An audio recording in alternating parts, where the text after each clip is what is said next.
G'day there, podcaster. Liam here. My God, this episode has it all. A woman with 2 holes, a man whose foot got melted off, and we hear about your terrible tats. Enjoy. Live across Australia, this is Ben, Liam and Belle's Late Drive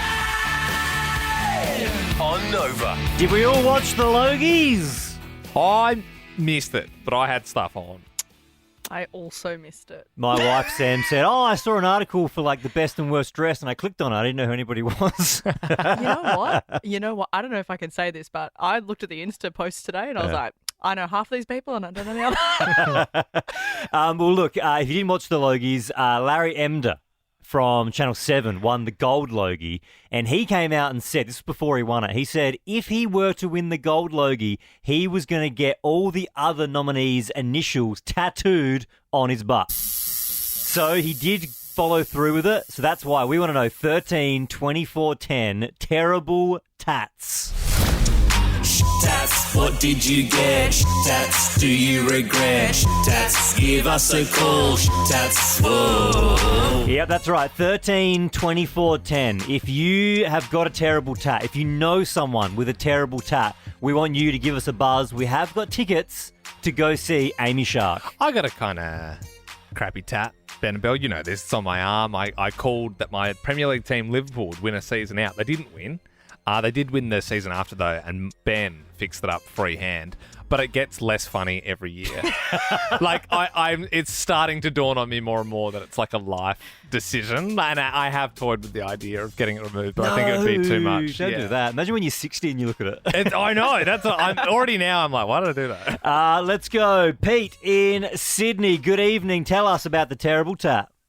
Hey, I got one for you, Liam. I have got the Deathly Hallows tattooed on my right butt cheek. Dude, that's a good tattoo. Lots of people have that. What is? Well, it's the Resurrection Stone, the Elder Wand, and the Invisibility Cloak. Of course, you'd be a Master of Death if you had all 3. Hang on. So what do you actually have tattooed? So it's like a symbol. So it's a Harry Potter thing. So Pete probably can explain better because it's on his butt. But you explain it to Belle, Pete. Yeah, it's just a little symbol. It's got a triangle with a line going from the centre top to bottom and the circle inside it. No, Pete, I've got so many girlfriends that got that in like year 12. Like, what is that? That is certainly a terrible tat. 13, 24, 10. If you got one, if you know someone, give us a buzz. We want to hear about it. Jamie in Adelaide, what do you got? I went on holidays, got a spur-of-the-moment swallowed tattoo on my back, but instead of using black ink, the artist, for whatever reason, used blue ink, and I had a terrible allergic reaction to it, so it swells up all the time and gets really, really itchy, and I hate it. Oh, God, just a swollen blue bird. Swollen swallow. Yeah, it's not good. Not good. No, it doesn't sound good, I must admit. Imogen in Sydney, this is someone you dated. They had a terrible tat. Yeah, a boy that I dated had Just Do It with a Nike tattooed above his genitals.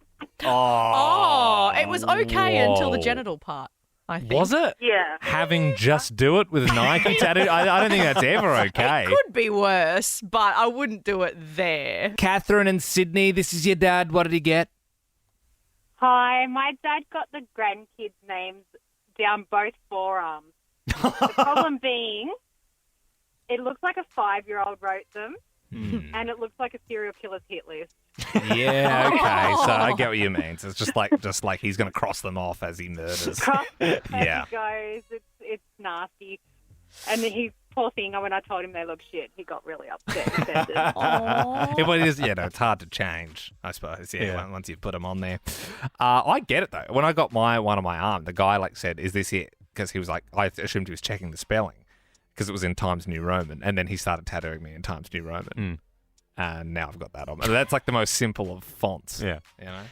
Lockie in Barizzi, this was your mate with a terrible tat. Yeah, buddy. Got on the drink one night, and he got out the bloody home job tattoo gun and got Pornhub on his thigh. Like the logo with the little square, or like, what are we talking? Yeah, we had to colour, put a few colours together to get the orange. Yeah, nice one, man. The old Pornhub on the thigh. Wicked. Anonymous in Melbourne, this is your son. What do they have? Yeah, he's got Zubar on his butt cheek, and then during COVID he put Zinger Burger from KFC, Dan Murphy, and Guzman and Gomez on his thigh. Is that because he was trying to get like free tacos and beers and that sort of stuff from the companies? Yeah. And What was the first one? Zubar. Yeah, Zubar, the bar in Ringwood. Right.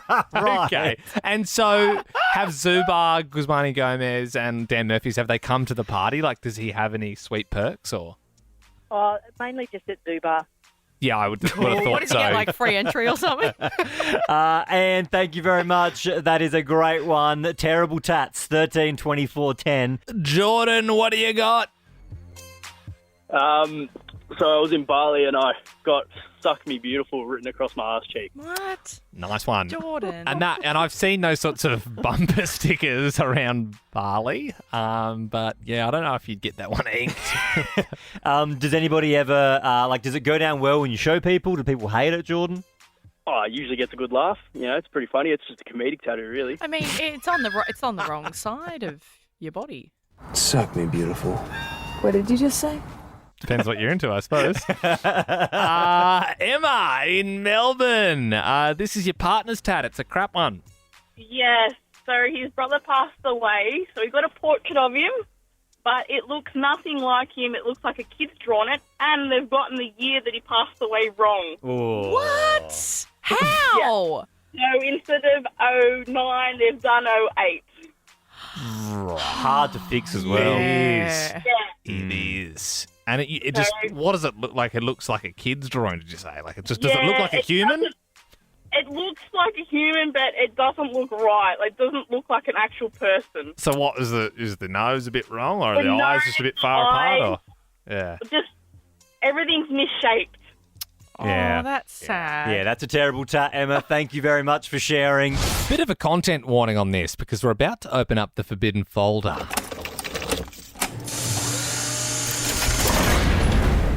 This is where we keep all the taboo topics, and tonight we're going to be speaking to someone very interesting. Oh, yes. We are joined by Evelyn, who she was born with 2 vaginas. Now, Evelyn, thanks so much for joining us. Firstly, can you just explain exactly what your anatomy is? Are we talking externally or only internally? So this is the thing. A lot of men in particular think that the vagina is like the labia, but it's not. The vagina is a canal. So I've got like one set of lips, one set of labia, but instead of there being one hole inside, there's 2 holes with 2 vaginas. It's sort of like the easiest way to explain it. It sort of looks like a shotgun. Like a double-barrel shotgun. Oh, if you're looking yeah. at it. Yeah. And there's like a wall in the middle of them. Right, and then 2 uteruses, or it connects back? Yeah, so each vagina goes into its own cervix, its own uterus, and 1 ovary on each set. Oh my God. So would it be possible to be pregnant in both? Yeah, I could actually carry babies from 2 different men at the same time. Not that I would. Yeah, I mean, yeah. I would, but That is wild. Have your cycles synced up with both uteruses? Do you get your period at the same time? How does that work? Unfortunately, yeah. So I didn't find out I had this until I was about 20, and I used to use a tampon and I would still bleed, and I just couldn't figure it out. But I have to use 2 tampons. So usually they're around about the same time, maybe about 5 days out of each other, which sucks. But there's so many more benefits to the negatives. So So, Evelyn, does it change at all when you're intimate with a partner? Does that make it a little bit trickier, more pleasurable? So I like to use both at the same time, but unfortunately I haven't found a man with 2 penises. So we have to use a toy in one side and the other side for my husband or whoever I'm with. Oh, so if you've got a partner, like a long-term partner, do you reserve one of them? Well, yeah, because I've been a sex worker, I used to save the right one for people I like. And the left one for people I don't like. So it's a bit like Billy Ray Cyrus, business at the front, party at the Yeah, back. I'm sure they both feel the same, but in my head, I just like the right one. Yeah, right. Poor left one. Especially if you'd been seeing someone for some time and they were relegated to the other one, they know that's not a favourite. I feel like I'm on the out here. The best part of it actually is when I tell people, obviously I have to warn people before we sleep together, and usually we're too far into the act for them to bail. So they're just absolutely terrified. I love it. Now, Evelyn, I have to ask, you said you haven't found a guy with 2, but have you had 2 guys? I have. You got to try everything, right? I was given this for a reason, but it was very intimate, obviously, because there's a body attached to the penis, so everyone's very close. I'd imagine so. It's like sometimes when you get on a train after an event, and it's like just a bit, it's like a bit like, oh, yep, yeah. It's very similar, yeah. Well, yeah, for sure. It's just everyone's a bit too close to comfort. All right, Evelyn, we really appreciate your time. If people want to follow you, they can. EvelynMiller.has2 on Insta. Bye-bye. Thanks, Evelyn. Thank you so much. Thank you, guys. Give us a buzz. Our number's 13 24 10. Why did you leave the one night stand? We just met Evelyn, who she has 2 vaginas. She was born like that. And she was explaining to us that sometimes she brings guys back home and she doesn't really explain that that's the situation until it's a bit too late and they're a bit shocked, but she said it's too late for them to leave, which seems a bit like surprise. If you missed the chat, you can check it out in the Ben Lehman Bell podcast. It's all up there. It is pretty interesting. But yeah, you would think normally once you meet someone out, you sort of go back to theirs. Like you sort of, most of the time you're going to do what you went there to do, right? Like if you turn around once you're at someone's house, it's because something has gone wrong. And she also said that she keeps one of them for like if she's with someone long term and then the other one is kind of just like for whoever. So if you got back with her and you're like, cool, you got 2. And she's like, no, only use the left one. Make very damn sure. 13 24 10. Why'd you leave the one night stand? We have got some tickets up for grabs if you want to get involved. Susie in Brizzy, why'd you leave the one night stand? Hi. So I went back to a guy's house after a night out, and because he lived an hour away, he let me stay over after we did the deed. And as I was sleeping, I'm a very light sleeper. I woke up and I thought I just needed to fart. So I decided to fart in bed because he was asleep, whatever. And it wasn't a fart, it was a shark. Oh, interesting. Oh, my God. Yeah, right. So I had to leave. So what, you just... I did not want to feel stuff. Yeah, you just left him with a little treat and then Ubered home. Is that what happened? Yes. Yeah, right. And I bet you copped the soiling fee on the way home in the Uber as well. So, I mean, just an absolute nightmare the whole way through. Well, Susie, because you were so raw and honest with us, we are going to reward you with 2 tickets to go see Amy Shark. Oh, thank you. Thank you so much. No worries. We have got more to give away if you want to get involved. 13 24 10. Don't tell anyone there how you won them, otherwise they'll call you Amy Sharp. Very good. 13 24 10. Why did you leave the one night stand? Tanay in Brisbane, why did you leave the one night stand? Hi, Belle. I was out for one of my girlfriend's hen tonight and met this guy, and things got, really comfortable. So I went back to his house. And as we were getting, to do the deed, I was feeling things and noticed it felt a little bit lumpy, and I was really curious. So I asked him about it. And he said, it's just a skin condition, it's fine. And then when I pulled down his pants, he had genital warts. Yeah. Oh, no. Actually, that ended the night right then and there. And he kept on telling me, no, it's fine, it's not contagious, I'm having surgery. And I was like, well, that's enough for me, goodbye. I mean, yeah, but also, oh, God, I don't know enough about it if it is or not contagious. It felt lumpy. I just thought of a Chokito. You know those chocolate bars, the lumpy ones? Like a picnic. Yeah, I know the ones. Yeah. I'm sorry. I'm sorry for the visual. You don't want that. Oh, well, Tanay, I'm glad that you stopped before it was too late. That's great. Back in Sydney on 13 24 10, why'd you leave the one night stand? Because the guy had a Celine Dion shrine around his whole house. Yeah, but it's better than the witch lumpy wart hog. You know what I mean? Like yours isn't even that bad. He just likes Celine Dion. You know what I mean? Like the last one had, had a picnic bar. Yeah, that's creepy. Hard act to follow, the picnic It is. bar. Oh, it is. It really is. So let's see if Claudia and Brizzy can jump that hurdle. Why did you leave the one night stand? Mine's a bit of a home wrecker story. I went back to his house and he was like, if you don't mind, it's going to be quiet. I've got my kids this weekend, but they're teenagers. I'm like, okay. So I was being quiet, went out in the middle of the night to get a drink from the fridge, and I actually seen another girl there, and I was like, oh, maybe his kids are, like, grown. However, didn't think they were this grown, and she's like, what are you doing in my house? And I was like, oh, I'm just here just staying with someone that I met last night. She's like, who? And I was like, the man in that room there. And she was like, you talking about my effing husband. And I was like, No. oh, okay. And so I was just like, I'm just going to leave now. And I literally I left my bag there. I just took my phone that I was standing there with, and I literally just left. And I haven't heard anything since. Hang on. So he was sleeping in a different room. Apparently they slept in different rooms. That was what she said to me. She's like, oh, we sleep in different rooms. And I was like, okay. But they were together. Yeah. Oh, I mean, Claudia. the ghoul.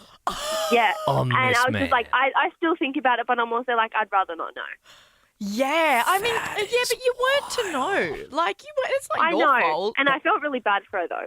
That is such a He's got crazy gains. story. I mean, Claudia, and, you know, we always say this, and it always comes back to this, but men are pigs. They are absolute know, pigs. You just can't Yeah. trust them. Yep. It's crazy. Yep. Well, Claudia, that's an amazing story. We'll send you along to see Amy Sharp. Yeah, why not? We're not gonna Thank beat that, you. Claudia. You got yourself 2 tickets. Thank you.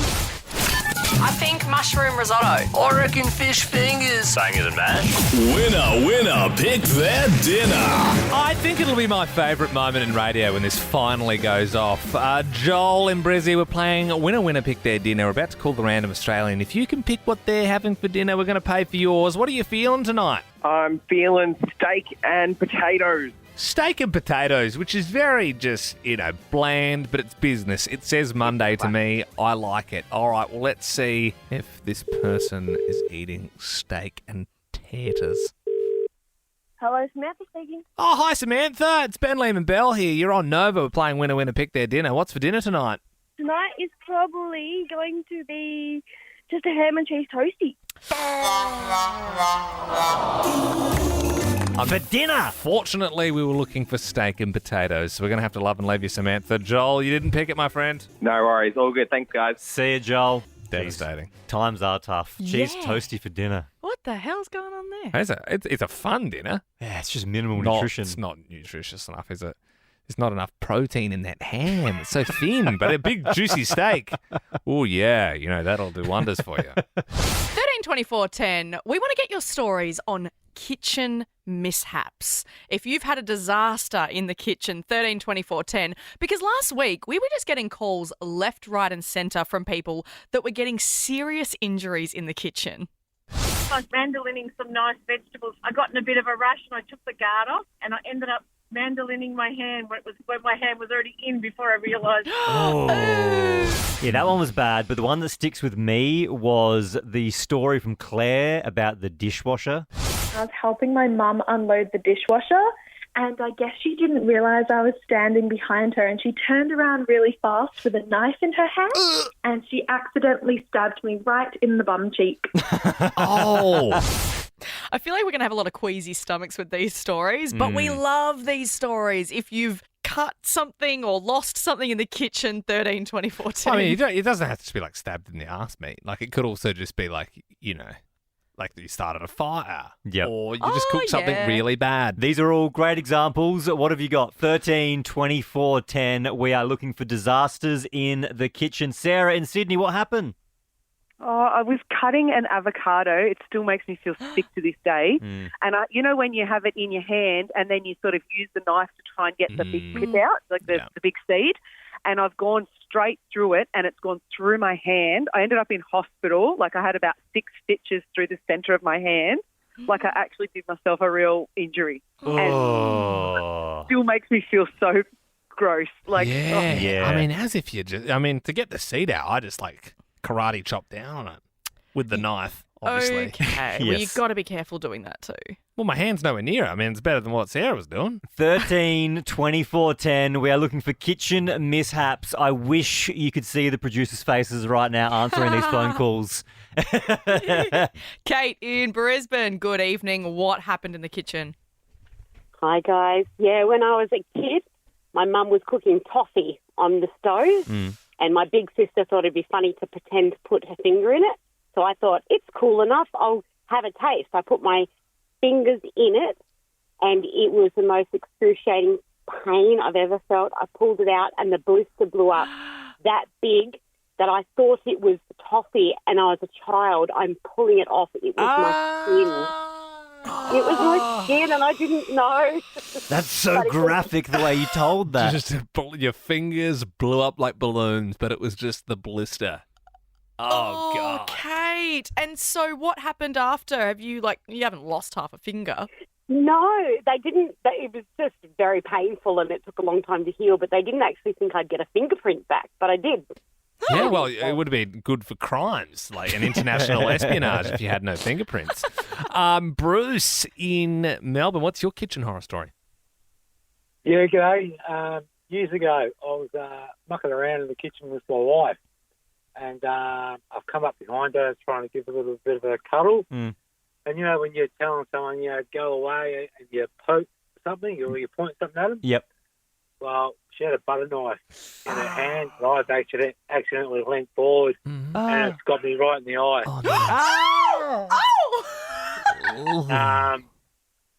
I've gone down, covering my eye, and she's lifting me up, and I've never seen someone go as white as what she did.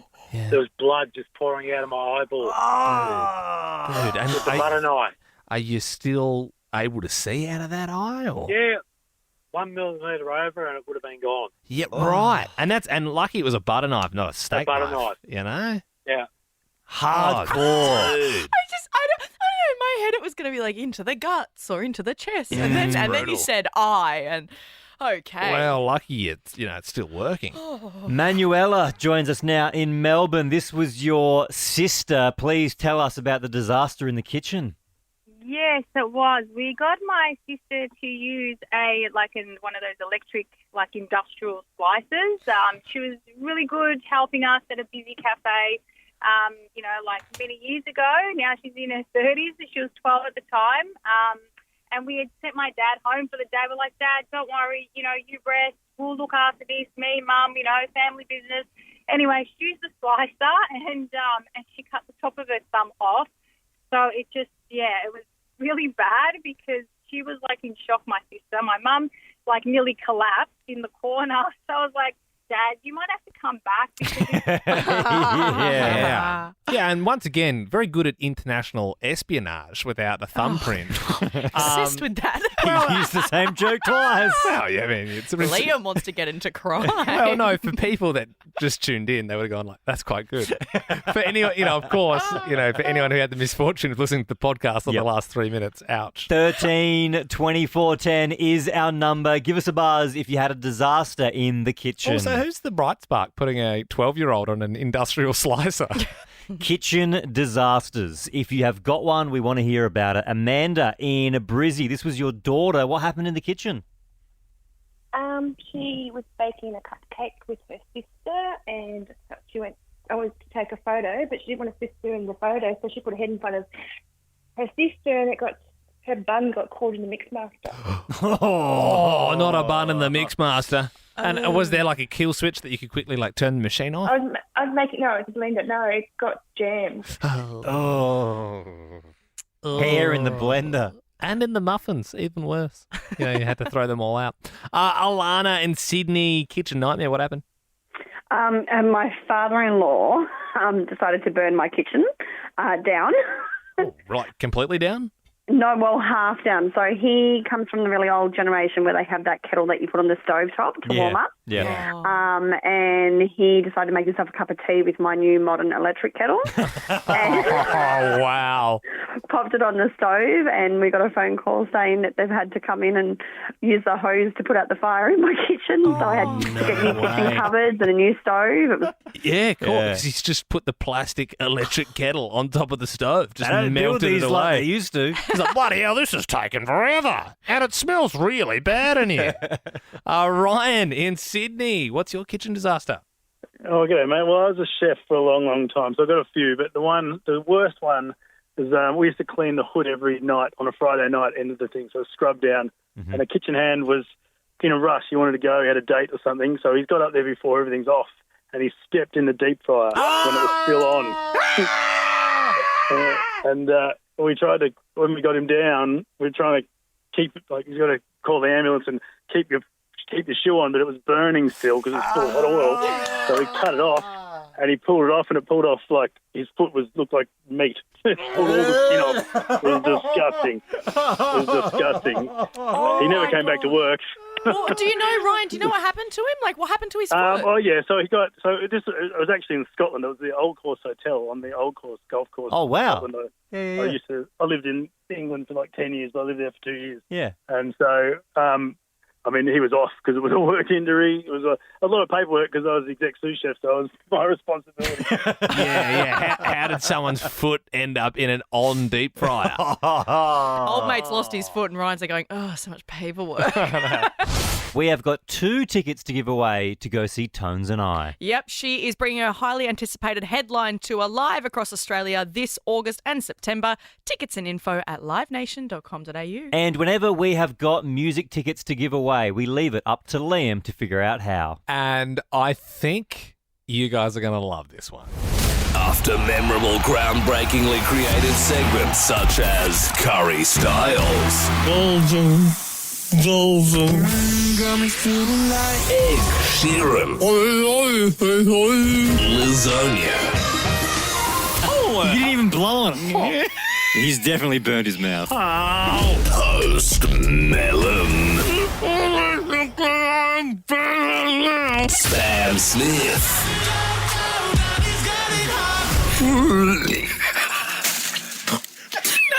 Let's give her the tickets. Sweet Chili Philly Eilish. Chuck Big T-shirt Billy.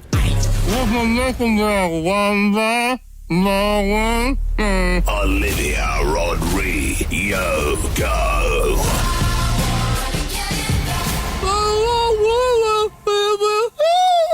And Flamey Shark, as in flaming hot Cheetos. Now watch how quickly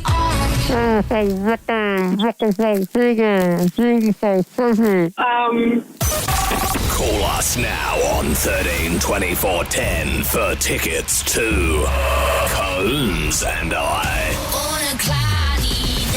Yep, that's right. That is the longest intro in radio.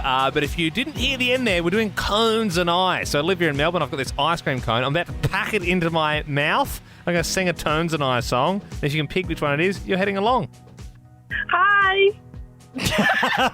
Olivia, you got the idea of how it all works?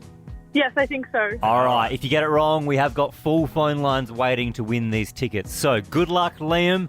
Pack that cone and get it in your mouth. All righty. Here we go. Cones and I. Whoa! Oh, my God.